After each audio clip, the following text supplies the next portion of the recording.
Okay, so you're looking at a Vive controller because this is actually adapted for the Vive. But Microsoft and Steam have done an amazing job of basically making the mixed reality headset compatible with all Vive games and Vive applications. So on here you've got a flat pad on your thumb, basically exactly underneath where you are. There's like a flat pad.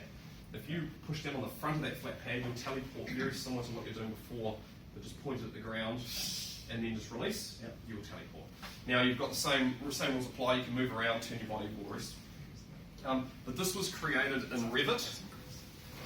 So this is a CAD application that's certified for all Z workstations, and then this has been converted with Revit Live into a VR space. So this is actually designed by graphic design, CAD obviously, architect, and then they've converted this into a 3D model that you can walk around and explore. So you'll see those little point of interest bits and pieces. Can you see that point of interest above the car there? Yep, there's a map and. So if you teleport at that, so if you actually shoot it with your teleport. That's it. Awesome. Okay, so those are viewing points that the designer has decided is important for you to see. Obviously, you can go walk around wherever you want, but they've put these viewing points all around. If you go to the front door and go on inside. Touch over the railing, Chris. Yeah. Right.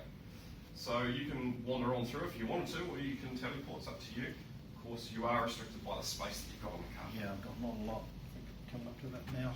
So if you position yourself back in the middle of that safe zone by looking at the floor, so what we can't see is he's actually seeing the safe zone a lot clearer than what we can. And now use the teleport so that way, wherever you teleport to, you've got the ability to manoeuvre around. If you go upstairs, just behind you, there's a staircase. You can see it up in the distance there. Yep. And then to the right, if you pop on up there. Perfect.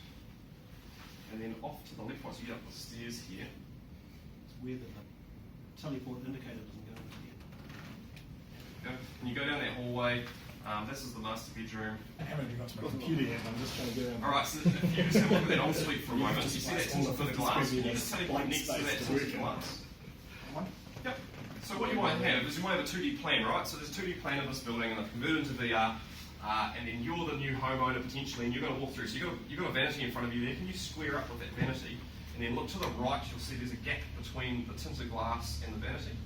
So if you just shimmy, see that gap there? So you teleport right in between that gap. Yep, and have turn around now. Keep turning around back. Okay, so there's a gap there between the glass and that corner wall. Now on the plans that might look like that was plenty enough room, but if you actually now walk into that space, you can actually physically get a feel of whether that's actually enough space or not. Yeah, that's awesome. So the power of VR is just in this type of industry is very important, but you can imagine what this does for training as well. So you have people sitting in a classroom learning how to operate heavy machinery. What's better than actually throwing them into it? Crane driving, for example, is another perfect example of VR training where they put it all together.